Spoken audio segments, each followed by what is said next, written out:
विश्व का सबसे बड़ा मेला महाकुंभ शुरू हो गया है। यूं तो कुंभ के कई रंग और ढंग हैं। हर एक घाट पर हर रोज कहानियां बुनी जाती हैं। ब्रह्म मुहूर्त से रात में शयन तक सिर्फ पूजा आरती और हर हर गंगे की गूंज सुनाई देती है। इस बार कुंभ पावन नगरी हरिद्वार में लगा हुआ है। यहाँ कुंभ के लिए लोगों का आना शुरू हो गया है और आना शुरू हो गया है नागा साधुओं का।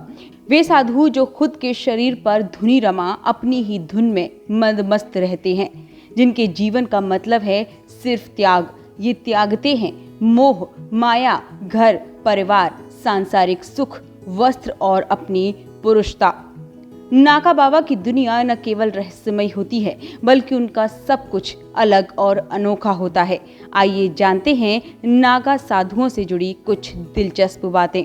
महर्षि वेदव्यास ने सबसे पहले संगठित रूप से वनवासी सन्यासी की परंपरा शुरू की थी। इसके बाद शुकदेव और फिर कई अन्य ऋषि मुनियों ने इस परंपरा को अपने तरीके से आगे बढ़ाया। आपको बता दें कि बाद में शंकराचार्य ने 4 मठ स्थापित कर 10 नामी संप्रदाय की स्थापना की और यहाँ से शुरू हुई अखाड़ों की परंपरा। नागा साधुओं का जीवन त्याग से शुरू होता है। घर परिवार के अलावा ये वस्त्र भी त्याग देते हैं। इनका मानना है कि कपड़े सिर्फ तन ढकने का काम करते हैं और नागा साधुओं को शरीर ढकने से लेकर किसी भी तरीके के भौतिक चीजों से कोई लगाव नहीं होता। ये आत्मा की पवित्रता को ही मानते हैं। नागा बाबा बनने के लिए बहुत कठोर साधना करनी पड़ती है। इन्हें 24 घंटे नागा रूप में अखाड़े के ध्वज के नीचे बिना आहार के खड़ा होना पड़ता है।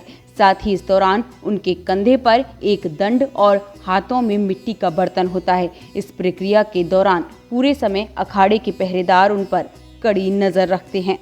इसके बाद अखाड़े के वरिष्ठ नागा साधु दीक्षा लेने वाले नागा की पुरुषता वैदिक मंत्रों के साथ निष्क्रिय कर देते हैं। नागा साधु ब्रह्म मुहूर्त में 17 तरह के श्रृंगार करते हैं। नित्य क्रिया और स्नान से निपटने के बाद नागा बाबाओं का पहला काम होता है श्रृंगार करना, और इसमें होता है लंगोट, भभूत, शरीर पर विभूति का लेप करना, चंदन, पैरों में लोहे और चांदी का कड़ा पहनना, अंगूठी, पंचकेश, कमर पर माला, माथे पर रोली का लेप, कुंडल, हाथों में चिमटा, डमरू, कमंडल, अलग तरह से गुथी हुई जटाएं, तिलक, काजल, हाथों में कड़ा और बाहों पर रुद्राक्ष की मालाएं लिपटी होती हैं। ये पूरे 17 श्रृंगार हैं जो हर नागा साधु दीक्षा लेने के बाद धारण करता है। नागा साधु अपनी साधना के लिए अखाड़े के आश्रम और मंदिरों पर धुनी रमाते हैं। ये साधु कठोर तप के लिए हिमालय के जंगलों में मौजूद मंदिरों या ऊंचे पहाड़ों की गुफाओं में जीवन बिताते हैं। ये मैदानी इलाकों और पहाड़ों पर एक साथ जीवन व्यतीत करते हैं।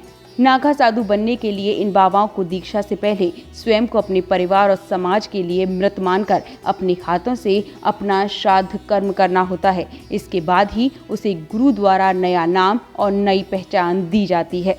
दिन भर कठोर साधना के बाद ये बाबा शाम को सिर्फ एक वक्त ही भोजन करते हैं और फिर सोने चले जाते हैं। नागा साधु सोने के लिए पलंग, खाट या अन्य किसी साधन का उपयोग नहीं कर सकते। नागा साधु केवल पृथ्वी पर ही सोते हैं। कैसा लगा ये वीडियो हमें कमेंट सेक्शन में जरूर बताएं, और अगर ये वीडियो पसंद आया हो तो इसे लाइक और शेयर भी करें, और हमारे channel Asia net news Hindi को सब्सक्राइब करना ना भूलें, और इसके नोटिफिकेशन पाने के लिए बेल आइकन को जरूर दबाएं।